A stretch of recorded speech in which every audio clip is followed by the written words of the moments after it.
Bonjour à tous et à toutes, les Souliennes, les Souliens, les futurs Souliens, les futures Souliennes. Cette semaine, on parle de l'eau.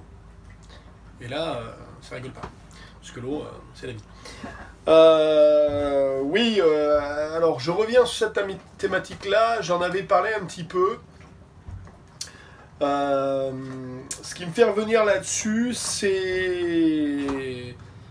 On s'enrichit avec les contacts et les rencontres qu'on fait, hein, et donc j'ai eu dernièrement, et du coup pas en navigation, à bord des gens qui sont venus en vacances, et notamment des couples.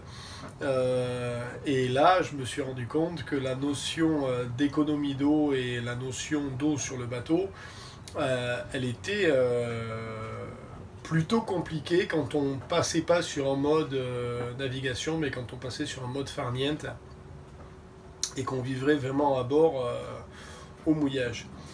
Donc là, je pense que il faut sensibiliser, alors pas sensibiliser, mais rappeler quelques fondamentaux là-dessus et essayer de faire un point sur les tarifs, combien ça coûte, exactement aussi les conditions d'hygiène qu'on a et comment on fait pour passer et vivre à travers ça de façon le plus correcte possible.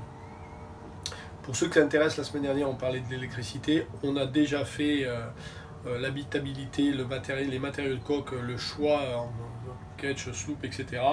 On a fait les points clés au niveau de l'achat et la prochaine sera sur l'achat du bateau, hein. Je vais faire une vidéo là-dessus parce que pareil, à force, j'ai beaucoup de monde qui m'envoie des petits messages WhatsApp pour me demander des conseils sur pas mal de choses, et je me suis rendu compte que sur le nombre de personnes qui m'envoyaient des messages WhatsApp, la quantité des gens qui étaient vraiment dans la dynamique de l'achat au moment T où ils m'envoient des messages, il y en a très peu. En fait, vous êtes 5 réellement à avoir acheté, 6 je crois, à avoir acheté un bateau qui m'envoie des messages.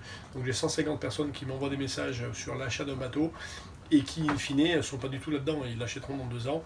Et donc je voulais revenir pour essayer d'éviter les pertes de temps et recentrer le débat là-dessus. Mais ce sera l'objet de la prochaine vidéo. Allez, on y va avec l'eau. Bon, l'eau.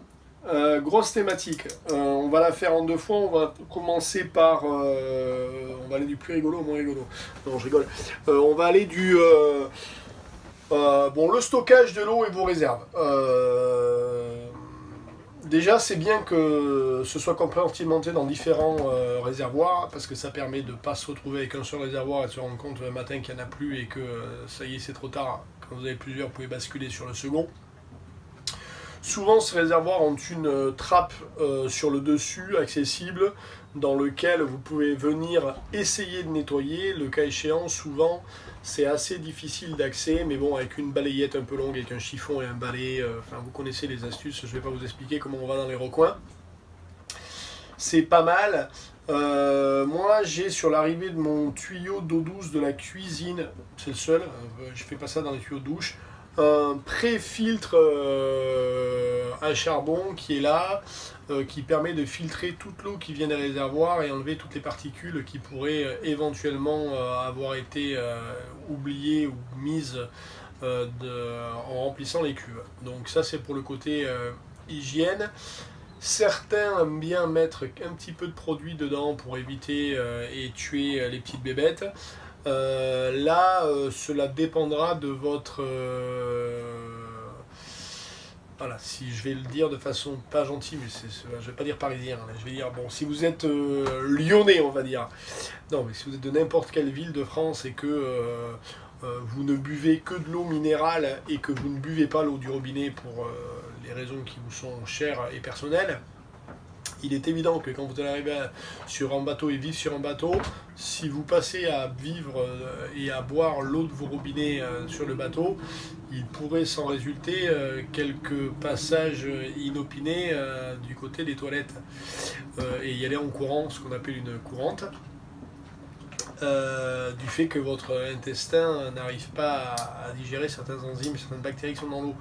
Donc il est évident que si vous êtes habitué à boire que de l'eau minérale, au départ, il faut essayer de ne pas faire une scission trop rapide et de boire un petit peu d'eau minérale, puis un petit peu d'eau du bateau, voir tout doucement et réussir à s'adapter et comme je vous dis, mettre des produits dedans. Si vous êtes comme moi, plutôt un produit de la ferme et voilà, d'un endroit où on boit l'eau du robinet à la carafe depuis des années et que l'eau minérale, on connaît bien le nom mais on n'en boit pas souvent, normalement ça se passe bien, vous n'avez pas de souci avec ça.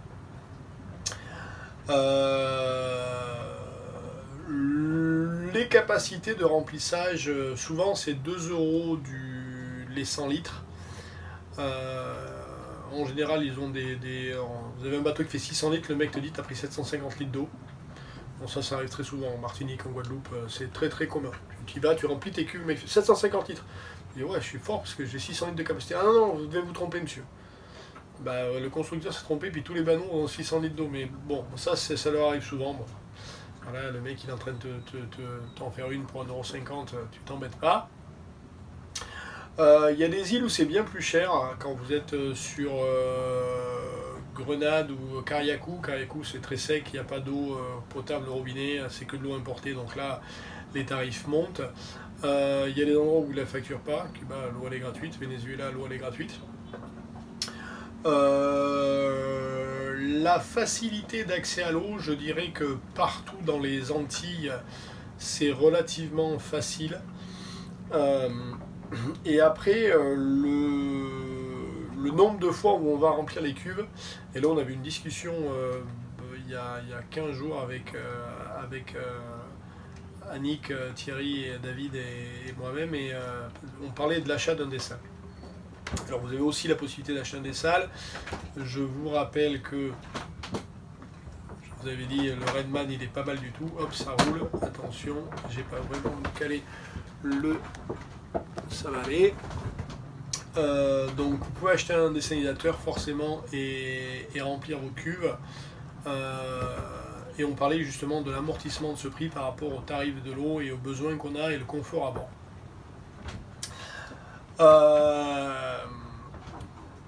Je fais, quand on est 2 à bord et qu'on est 2 à se doucher au pulvérisateur et qu'on respecte la pulvérisateur et qu'on passe pas notre temps donc on lave la vaisselle à l'eau de mer et qu'on la rince au pulvérisateur, donc on rince tout à l'eau douce, hein. Nous on laisse pas les couverts ni quoi que ce soit dans l'eau de mer, ils aiment pas, ça vieillit pas bien dans le temps.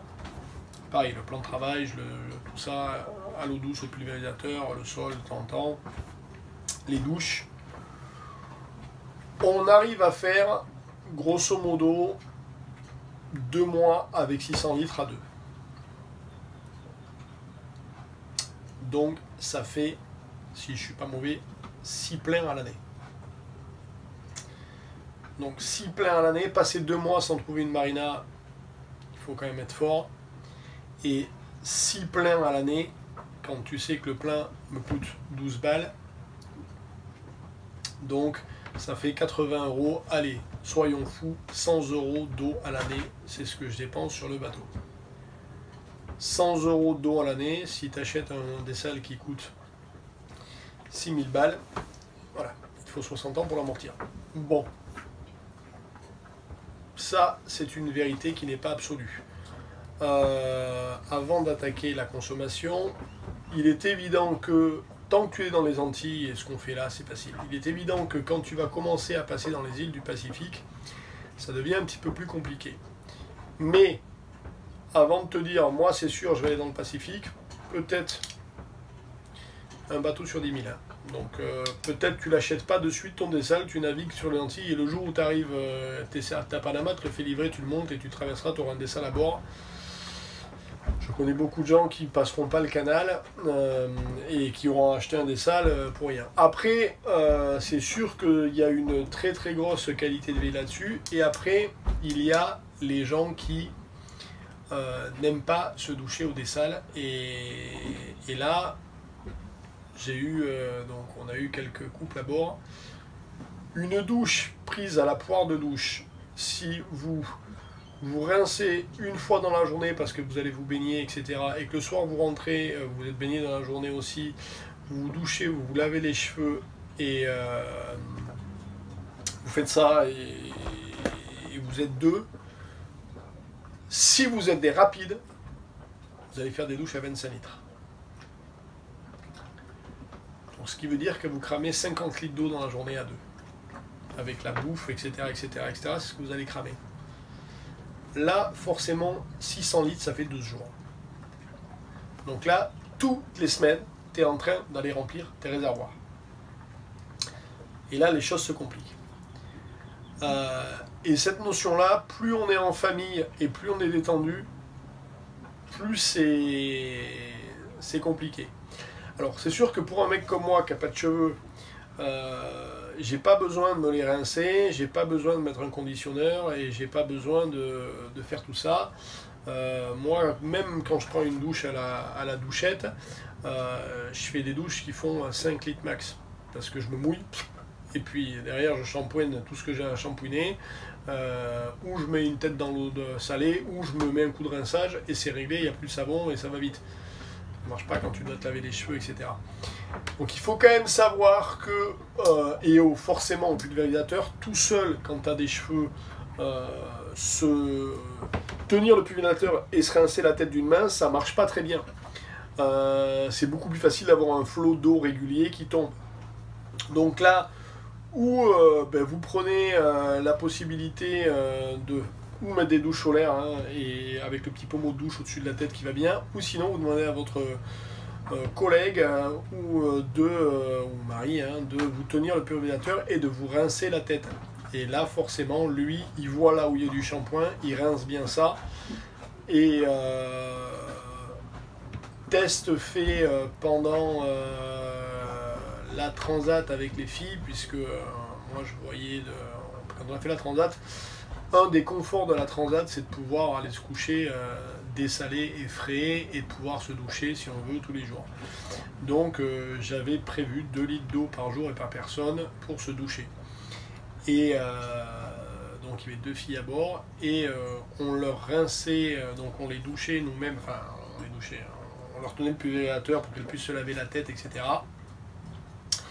Et il s'avère que la technique qu'elles avaient les filles, c'est qu'elles s'étaient rendues compte qu'elles arrivaient à prendre des douches d'1 litre sans se laver la tête. Et donc elles prenaient une douche d'1 litre un jour, et comme elles n'avaient pas utilisé les 2 jours dont elles avaient droit, le lendemain elles avaient droit à 3 litres.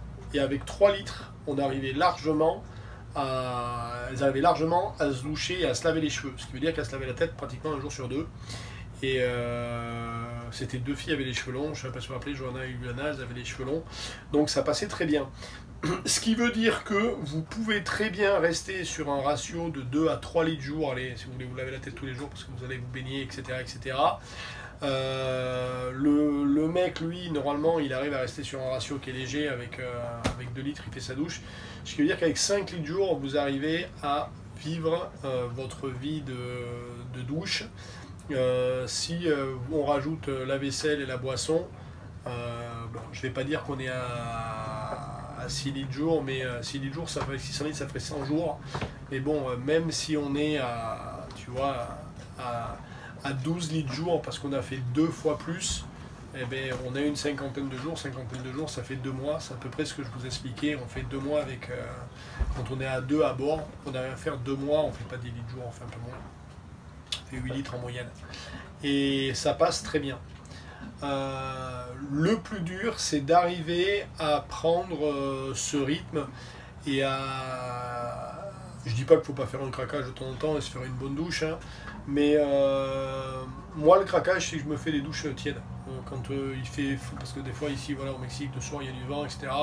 Je rentre, j'étais manger en ville, il fait frais, je me fais chauffer de l'eau, je me fais une douche bien tiède, je prends le pulvérisateur de 5 litres, là je m'en mets 3 dessus, voilà, j'ai fait le craquage et je vais me doucher, c'est génial.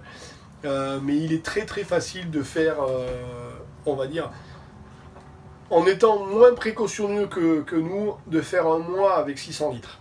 Ce qui vous, bon, on va dire avec 500, ce qui vous donne à peu près une idée des consommations que vous pouvez avoir. Et passer un mois sans trouver un endroit pour faire de l'eau, c'est que vous êtes parti sur une île déserte et vous y êtes pendant un petit moment.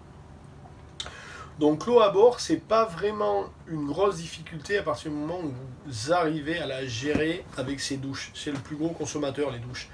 Même le nettoyage du bateau, quand je nettoie les salles de bain et tout ce qui va bien, pareil, pompe à eau de mer, je nettoie tout à l'eau de mer avec du produit qui mousse, etc.